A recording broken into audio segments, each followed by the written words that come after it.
August 1945. For 20,000 Allied prisoners locked inside Japanese camps across Borneo, liberation was not coming. Execution was. Japan's military leaders had given a final order to all camp commanders. Before any Allied soldiers could arrive to free the prisoners, every single captive had to be killed. No exceptions. No survivors. The Japanese military code, called bushido, taught that surrender brought eternal shame. Japanese soldiers believed it was better to die fighting than to be captured alive. For the prisoners they guarded, this belief became a death sentence. Emperor Hirohito himself had signed orders stating that all prisoners of war must be executed rather than liberated. Camp commanders were already preparing mass graves and sharpening bayonets. Time was running out. Captain Lionel Matthews was one of those doomed prisoners. He sat in Sandakan camp on the northeastern edge of Borneo, a patch of jungle hell where men died so regularly that guards stopped counting bodies. Matthews was an Australian intelligence officer who had been captured 3 years earlier when Japanese forces swept through Southeast Asia like a tidal wave. Back in 1942, the Japanese military seemed unstoppable. They had destroyed the American fleet at Pearl Harbor, conquered Singapore in just 70 days, and pushed deep into China and the Pacific Islands. Their army ran on strict discipline and total obedience. Officers carried swords passed down through generations. Soldiers believed their emperor was a living god. The idea of mercy toward enemies did not exist in their training. Matthews had watched Sandakan transform from a prisoner camp into a death factory. When he first arrived in 1942, the camp held 2,400 men. Guards distributed 600 grams of rice per prisoner each day. It was barely enough, but men could survive on it. By 1945, only 400 prisoners remained alive. Daily rice rations had dropped to 140 grams. That amount would not keep a small dog alive, let alone a grown man doing forced labour in tropical heat.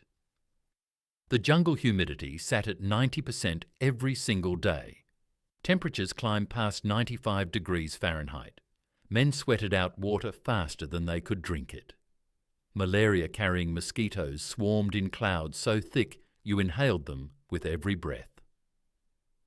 Prisoners dropped dead while standing in formation. Dysentery left men too weak to walk to the latrine pits. Those who could not work were beaten with bamboo rods until bones broke. Matthews had witnessed the death marches. Japanese commanders decided that healthy prisoners were too dangerous to keep near the coast where American ships might land. They forced prisoners to march 160 miles through mountain jungle to camps deeper inland.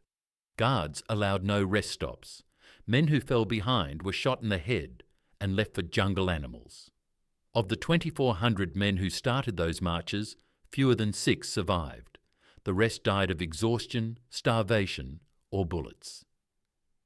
Their bodies rotted in the jungle mud, never marked, never mourned. Matthews survived only because his intelligence skills made him valuable to camp administrators who needed translators and record keepers. The camp itself was a grid of bamboo huts surrounded by barbed wire fences. Guard towers stood at each corner, manned by soldiers with rifles who shot prisoners for sport when they got bored.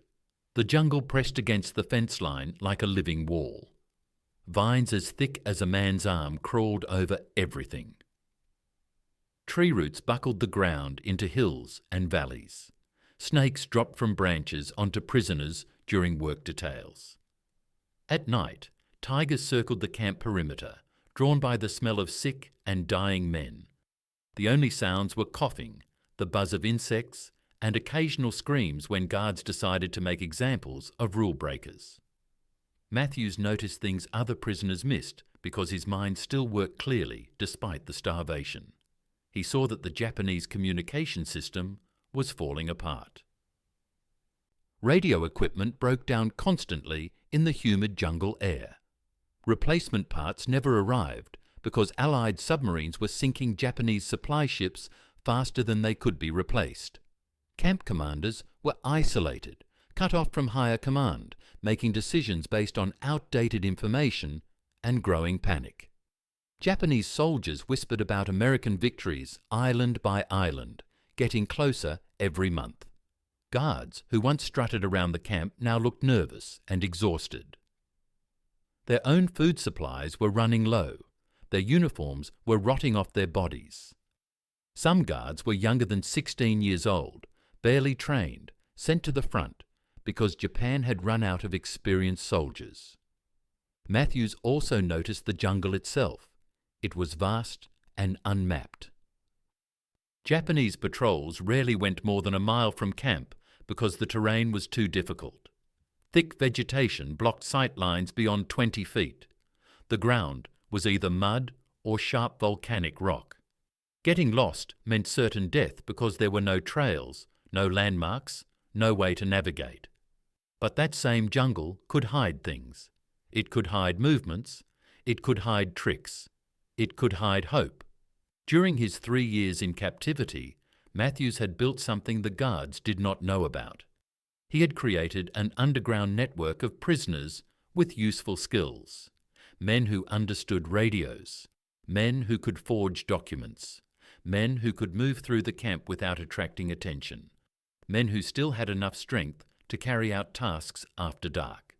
Matthews had been planning for this moment since 1943, stockpiling bits of stolen wire, hiding tools made from scrap metal, memorizing guard schedules and radio frequencies. His fellow officers thought he was insane. They called his ideas ridiculous and suicidal. But Matthews understood something they did not.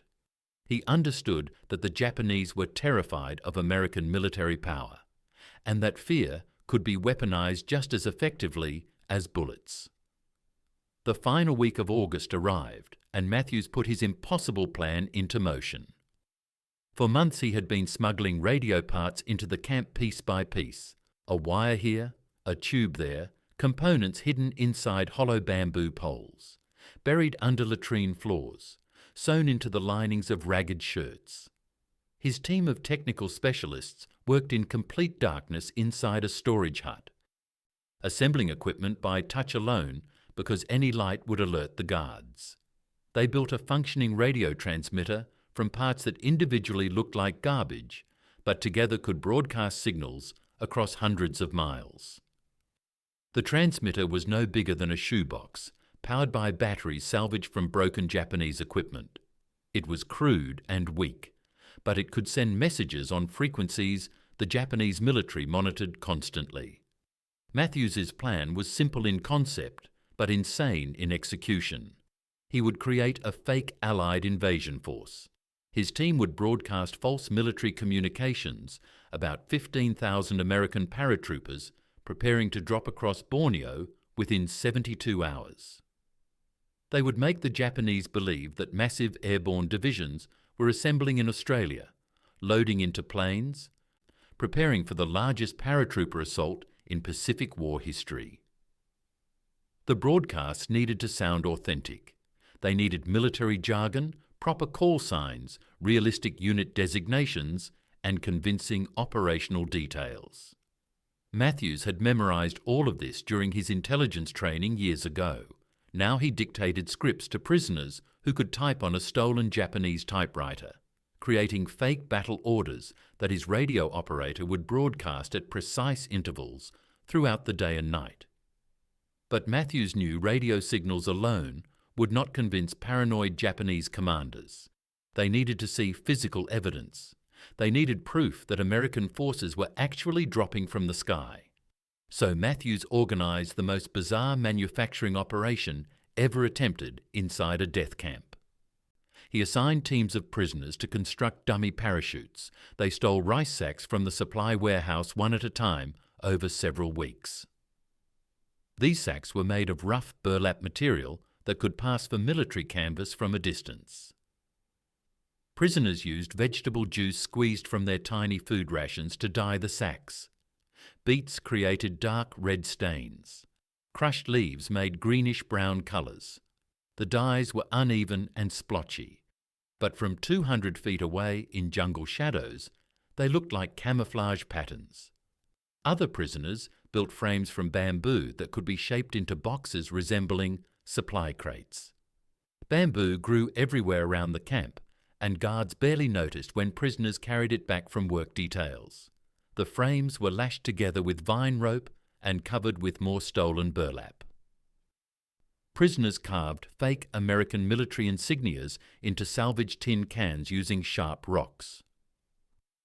They melted candle wax to create markings that looked like stenciled letters and numbers.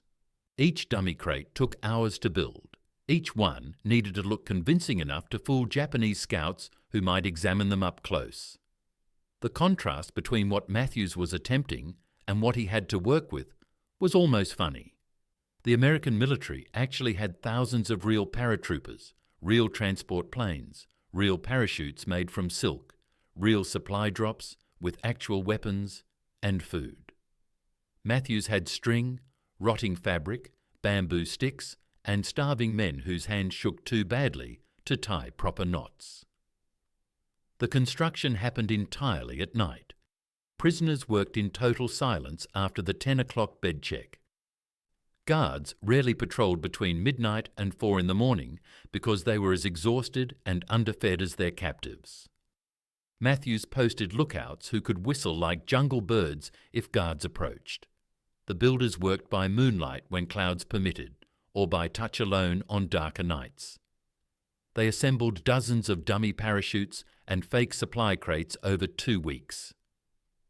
Each piece was hidden during the day under floorboards, inside roof thatches, or buried in shallow holes near the latrine pits, where guards refused to search because of the smell.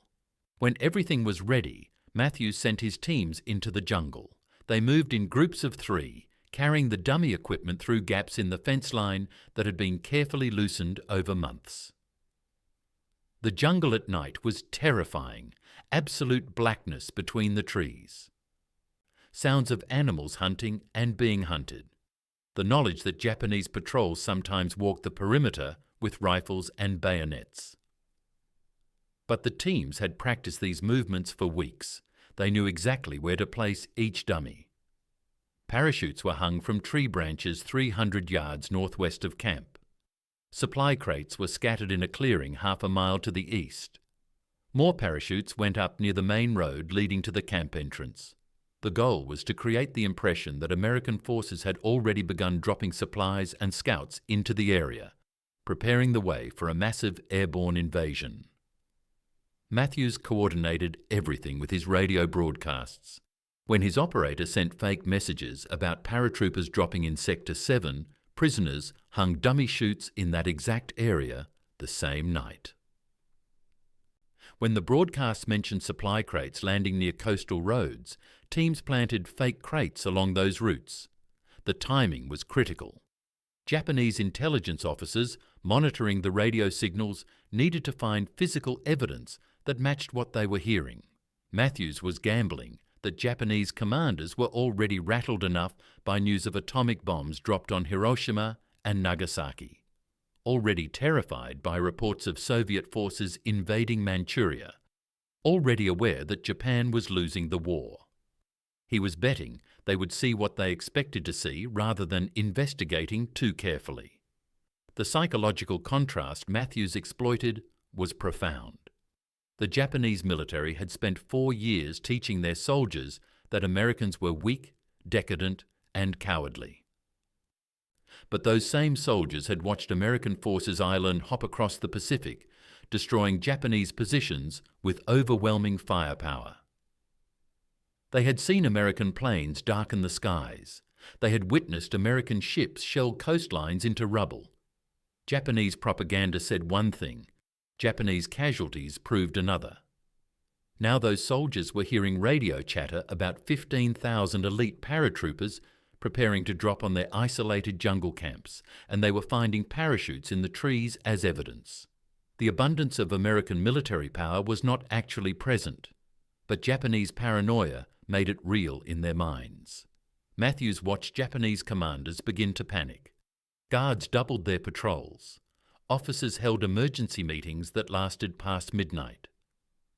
Radio operators sent increasingly frantic messages to regional headquarters asking for instructions. The camp commander ordered soldiers to search the jungle for evidence of American infiltrators. When patrols found the dummy parachutes and fake supply crates, they reported back exactly what Matthews wanted them to report. Enemy forces are here. They are surrounding us. The invasion has already begun. We are cut off and outnumbered. The critical moment arrived on September 2, 1945, at Kuching prisoner of war camp on the western side of Borneo. Matthews had expanded his operation beyond Sandakan to include 5 other major camps through his underground network. Prisoners who had been transferred between camps carried messages and instructions. Guards who moved between posts unknowingly helped spread the panic Matthews was creating. Radio operators in multiple camps now broadcast coordinated fake messages about the same fictional invasion force. The web of deception had grown so large that even some prisoners began to believe American paratroopers were actually coming. Matthews created his masterpiece that morning. His team had stolen official Japanese military letterhead weeks earlier from the camp administration office. One sheet of paper taken from the bottom of a stack where nobody would notice it missing.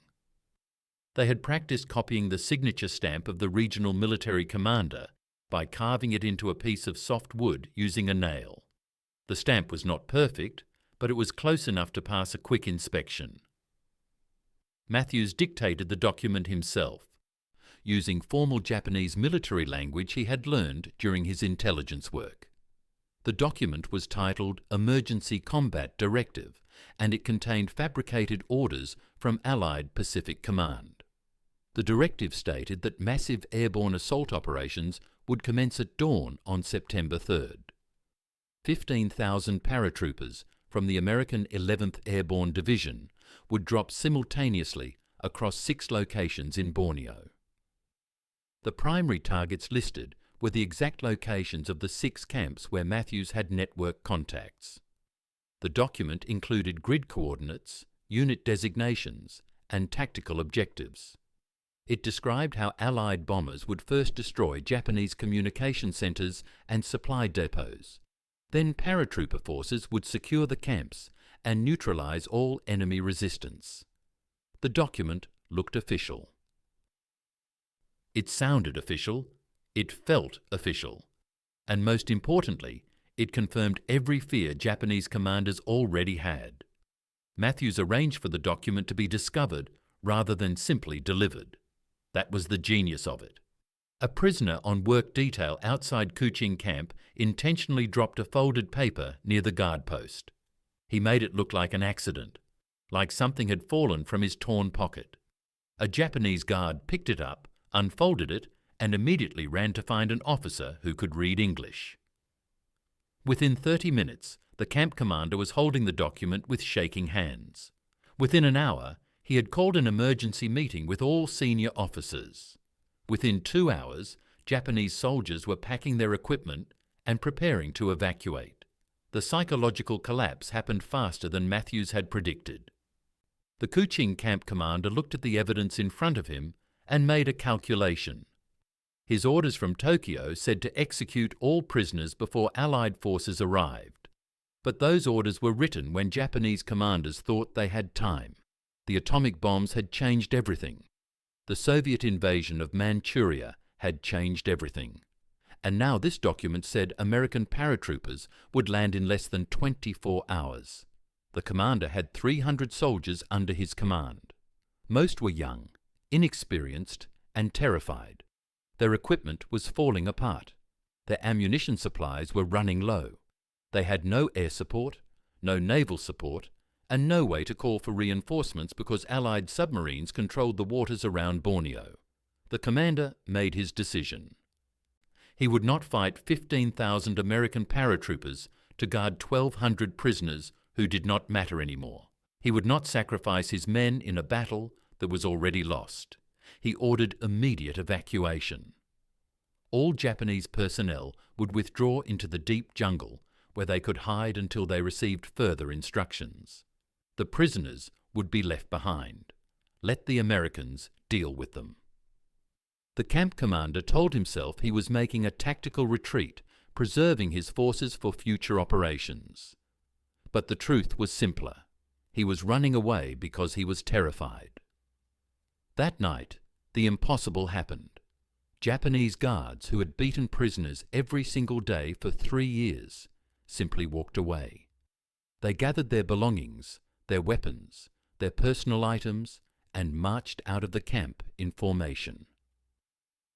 They locked the gates behind them out of habit, but that hardly mattered. The guard towers were empty. The machine gun positions were abandoned. The 1,200 prisoners at Kuching stood in the parade ground watching their captors disappear into the jungle darkness. It was the first domino to fall. 5 more camps holding thousands more would follow within days. Some prisoners cried, some laughed, some stood in shocked silence, unable to believe what they were seeing. One man said it felt like watching ghosts vanish at sunrise. Another said it was like waking from a nightmare where the monsters suddenly became afraid of you. Matthews witnessed that moment only through the eyes of his network. 16 months earlier, in March 1944, his first intelligence operation had been discovered when a prisoner broke under torture. The Japanese executed Matthews and several resistance leaders at dawn, forcing the entire camp to watch. But before his death, Matthews had trained others to carry forward his vision. He had shared every detail of his ridiculous plan with trusted prisoners who memorized the radio frequencies, the deception tactics, the psychological warfare strategies. When the final days of August 1945 arrived, those men activated everything Matthews had prepared. They became his hands, his voice, his refusal to surrender. And his subordinates understood what Matthews had discovered. They understood that dignity and power were not about physical strength or superior weapons. A starving prisoner with nothing but wire and hope could defeat an empire's final orders if he refused to accept death passively. Matthews had not fought the Japanese with guns or bombs. He had fought them with their own fear. He had turned their paranoia into a weapon more effective than any rifle. He had proven that belief could be more powerful than reality. The transformation spread like wildfire across Borneo. Within 48 hours of the Kuching evacuation, 5 more camps experienced the same phenomenon. Japanese commanders at Jesselton Camp fled after finding dummy parachutes in the jungle. Guards at Labuan Camp abandoned their posts after hearing fake radio broadcasts about incoming bomber squadrons. At Batu Lintang Camp, the commander ordered execution squads to begin killing prisoners, but his own soldiers refused because they believed American paratroopers were minutes away. The soldiers threw down their rifles and ran. Every camp followed the same pattern: panic, confusion, evacuation, freedom. The prisoners who survived those final days carried a profound realization with them. They had entered the camps believing that military might determine everything. The side with more guns, more planes, more soldiers would always win. But Matthews had shown them something different. He had shown them that one man with unshakable resolve could rewrite fate. He had created an invasion force from absolutely nothing. He had turned dying prisoners into an intelligence network. He had convinced trained soldiers that surrender was their only option. And he had done it all with bamboo, stolen rice sacks, and the absolute refusal to die quietly. The real victory was not just surviving. The real victory was proving that even stripped of everything, locked behind barbed wire, starving and beaten, human creativity could still change the outcome. Matthews had seen what the Japanese military missed. In the chaos of a collapsing empire, belief mattered more than bullets. Fear was stronger than orders, and hope, even the faintest spark of it, could burn down walls that seemed unbreakable.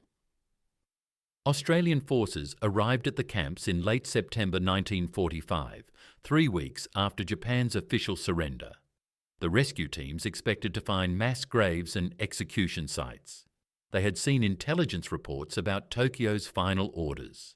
They knew what Japanese commanders were supposed to do with prisoners before Allied troops arrived. The soldiers who pushed through the jungle toward Kuching camp carried extra body bags and prepared themselves to document war crimes. What they found instead left them speechless. 20,000 prisoners were still alive, sick, broken, skeletal, but breathing. The gates stood open. The guard towers were empty.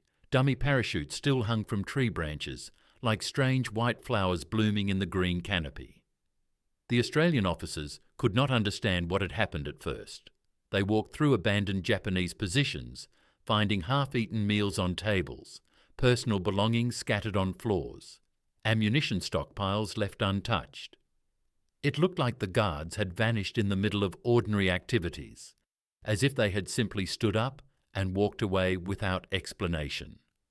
Prisoners tried to explain about the fake radio broadcasts and the dummy supply drops, but the stories sounded impossible. How could dying men create an entire fictional invasion force? How could rice sacks and bamboo sticks convince trained soldiers to abandon their posts? The rescue teams searched for evidence, and what they found amazed them even more than the survival itself. In the radio hut at Sandakan camp, they discovered the homemade transmitter built from salvage parts. It sat on a wooden shelf covered with a rotting blanket, still warm because prisoners had been broadcasting fake messages until the moment Australian troops arrived. The transmitter was a masterpiece of desperate engineering. Copper wire stripped from telephone lines, vacuum tubes pulled from broken Japanese equipment, a power source created from batteries connected in series. The whole device should not have worked at all, but it had broadcast signals strong enough to reach Japanese command posts 50 miles away. An Australian signals officer examined it and said it was like finding a car engine built entirely from kitchen utensils. Impossible, but undeniably real. The dummy parachutes told their own story. Australian soldiers cut them down from the trees and laid them out on the ground to examine them properly. Each one was constructed from 4 rice sacks sewn together with vine fibre thread. The dye jobs were crude, with colours bleeding into uneven patterns, but from any distance beyond 100 feet, they looked exactly like military parachutes that had been hanging in the jungle for days. Some still had the bamboo frames attached, boxes designed to look like supply crates when seen from below. Inside these fake crates, prisoners had placed rocks to give them weight. They had carved wooden blocks to resemble radio equipment. They had folded rags to look like packaged rations. Every detail was calculated to create belief in anyone who discovered them. The forged documents were the most impressive pieces of the operation. Australian intelligence officers found the fake Allied command directive that had triggered the Kuching evacuation. They examined the stolen letterhead, the carved signature stamp, the military language that perfectly matched authentic communications. One officer, who had worked in military intelligence for 15 years, said he would have believed the document was real if he had found it in the field. The level of detail was extraordinary. Grid coordinates that actually matched camp locations, unit designations that sounded authentic, tactical plans that followed proper military doctrine. Whoever created this document understood exactly how Allied operations worked and exactly what would terrify Japanese commanders most. The survivors themselves became living evidence of what Matthews had accomplished. Lieutenant Tom Burns carried the original radio schematic that Matthews had drawn in the dirt back in 1943. Burns had memorized it, then later copied it onto a scrap of paper he kept hidden in his shoe. The drawing showed every connection, every component, every frequency setting needed to build the transmitter. It was Matthews's blueprint for hope, preserved through years of torture and starvation. Burns had it framed after the war and hung it in his home in Sydney. He told visitors it was the most important technical drawing in Australian military history because it had saved 20,000 lives without firing a single shot. Captain Rod Wells brought back fragments of the dummy parachutes. He cut squares from several of them and sewed them into a quilt that he kept on his bed for the rest of his life. The fabric was rotting and stained, full of holes where insects had eaten through it, but Wells refused to throw it away. He said touching it reminded him that miracles were possible even in hell. The rice sack material felt rough under his fingers, nothing like the smooth silk of real parachutes. But that contrast was exactly the point. It proved that you did not need perfect tools to do impossible things. You just needed courage and creativity and the refusal to accept death as inevitable. Sergeant James Steele kept one of the bamboo frames disguised as a supply crate. He carried it home to Melbourne and placed it in his garage where he could see it every day. The bamboo had dried out and turned grey, and the burlap covering had mostly rotted away, but the basic structure remained solid.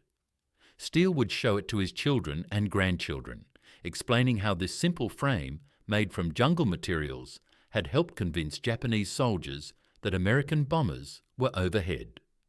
His grandson once asked why the Japanese fell for such an obvious fake. Steele said it was not obvious when you were scared and isolated and knew your side was losing. He said fear made people see what they expected to see rather than what was actually there. The survivors returned home carrying more than physical objects. They carried the lesson Matthews had taught them through his impossible plan. They had entered the war believing that victory belonged to whoever had the most guns, the most planes, the most soldiers. They left understanding that wars were fought in minds as much as on battlefields. Matthews had proven that creativity could defeat cruelty, that hope could outlast horror, that one man's refusal to surrender could ripple outward and save thousands of lives he would never meet.